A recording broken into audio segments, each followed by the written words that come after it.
السلام عليكم. هو ليه الشعب المصري بيشتكي من رفع الأسعار؟ أنا عايز أفهم، بس يعني معلومة ليا أنا، فهموني.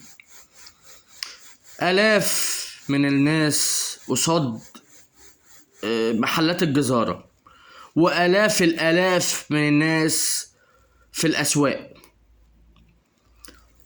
ومحلات الألبان ومحلات السمك، والدنيا لذيذة، وسوبر ماركت مش عارف ايه، كارفور فيها آلاف مؤلفة، والهايبرات فيها آلاف مؤلفة،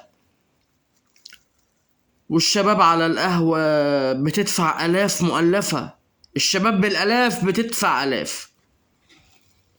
طب ما انتوا معاكوا فلوس اهو، أغنية والحياة لذيذة، بتشتكوا بقى ليه من الأسعار؟ كده كده مفيش مشكلة في رفع الأسعار. لو كيلو اللحمة وصل ل10 تلاف جنيه هتشتروه برضو، ما انتوا معاكوا فلوس. بتشتكوا ليه بقى؟ حد يعرفني.